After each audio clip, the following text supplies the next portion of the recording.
నిలబడతాం, మిమ్మల్ని వ్యాపారస్తులుగా నిలబెడతాం. మీ కాళ్ళ మీద మీరు నిలబడండి, ఆర్థికంగా నిలదొక్కోండి.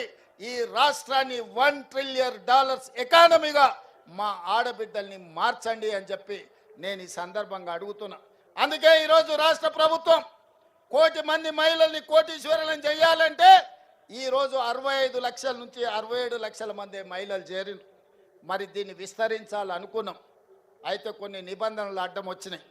18 ఏండ్ల నుంచి 60 ఏండ్ల వరకే ఈరోజు సంఘాలలో సభ్యులుగా చేరడానికి నిబంధన ఉన్నది. అందుకే చీఫ్ సెక్రటరీ గారికి ఆదేశాలు ఇచ్చిన 18 ఏండ్లను 15 ఏండ్లకు తగ్గించండి, 60 ఏండ్లను 65 ఏండ్లకు పెంచండి, ఆడబిడ్డల్ని సంఘాలలో సభ్యులుగా చేర్చండి. 1 కోటి మంది ఆడబిడ్డలు సభ్యులు కావాలి, వాళ్ళను కోటీశ్వరులను చెయ్యాలి అని ఈరోజు ప్రభుత్వానికి ఆదేశాలు ఇచ్చిన. 10వ తరగతికి వచ్చిన ఆడబిడ్డ ఎంత చైతన్యంతోనూ ఉంటుంది. ఆ చెల్లె ఈరోజు అన్ని చదువుకుంటుంది, అన్ని చూస్తుంది. ప్రపంచం ఏ విధంగా ముందుకెళ్తుందో 10వ తరగతికి వచ్చిన ఆడబిడ్డకు అవగాహన ఉన్నది.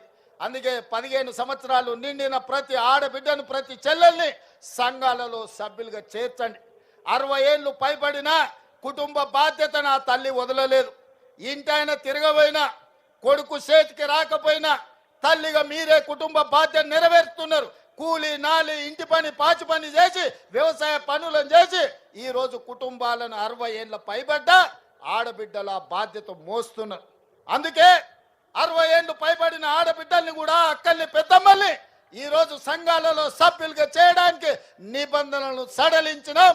అందుకే మా అధికారులకు, మా ఆడబిడ్డలకు సూచన చేస్తున్న సభ్యులను పెంచండి, 1 కోటి మంది కాండి. 1 కోటి మందిని కోటీశ్వరులను చేయడానికి నా వంతు ప్రయత్నం, అండగా మీతో నిలబడతా. చివరగా ఒక్క మాట నేను చెప్పదలుచుకున్నా. చంద్రగ్రహణం పోయింది, మన జీవితాలలో వెలుగులు వచ్చినాయి. ఇందిరా మహిళా శక్తి అంటే ప్రపంచానికే ఆదర్శంగా నిలబడే ప్రయత్నం చేద్దాం.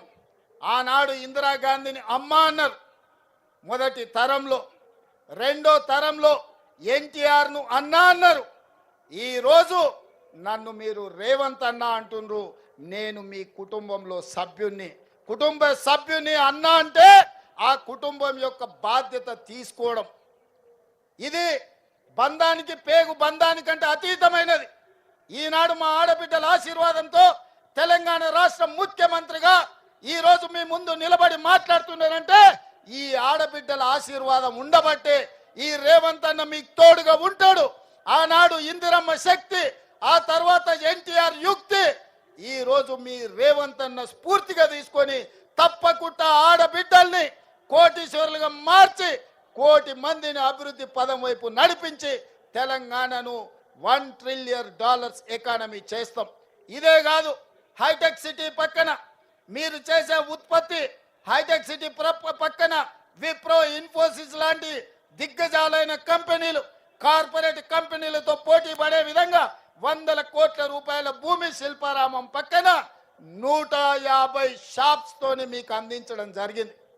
మీరు నలుమూలల నిర్మల్ పెయింటింగ్స్ కావచ్చు, ఆదిలాబాద్లో గిరిజనుల కళా వృత్తులు కావచ్చు, తెలంగాణ రాష్ట్రం నలుమూలలో వంటలు కావచ్చు, లేకపోతే తిను బండారాలు కావచ్చు, మీరు చేసే ఉత్పత్తులు అంతర్జాతీయ మార్కెట్ కలిగే విధంగా హైటెక్ సిటీ పక్కన మీకు ఇందిరా మహిళా శక్తి ఒక బజార్ను, ఒక మార్కెట్ హబ్ను మీకోసం క్రియేట్ చేసినాం. అక్కడ మీ ఉత్పత్తులను పెట్టండి, కార్పొరేట్ కంపెనీలతో పోటీ పడండి. 100% అన్ని రకాలుగా మేము అండగా ఉంటాం. రాబోయే రోజుల్లో మీరు ఉత్పత్తి చేసే, అమ్మే వస్తువులకు ఏవైనా పన్నులు ఉంటే ఆ పన్నులను కూడా మా బట్టి విక్రమార్క గారితో మాట్లాడి ఆ పన్నుల నుంచి కూడా మీకు మినహాయింపుని ఇవ్వడానికి, కుల వృత్తులు, చేతి వృత్తులతో మీరు చేసే ఉత్పత్తులను ప్రతి రూపాయి మీకు వచ్చే విధంగా మీరు మెటీరియల్ కొనుక్కోవాలి అంటే ఆ మెటీరియల్కి అవసరమైన లోన్లను కూడా మా బట్టి విక్రమార్క గారితో మీకు ఇప్పించి బైబ్యాక్ గ్యారంటీ ఇచ్చే విధంగా ఈరోజు తీర్చిదిద్దుతాం. అదేవిధంగా రెసిడెన్షియల్ స్కూల్స్, రెసిడెన్షియల్ కాలేజీలో ఆడబిడ్డలు చదువుకుంటున్నారు, వాళ్ళకి ప్రోటీన్ ఫుడ్ లేదు.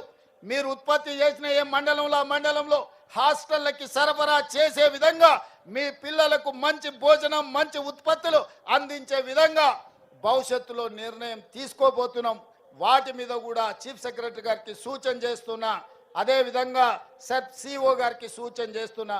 మీరు సమీక్షించి మీరు విధానం తయారు చేసి నా దగ్గరికి తీసుకురండి, వాటన్నిటికి కూడా అనుమతిస్తా.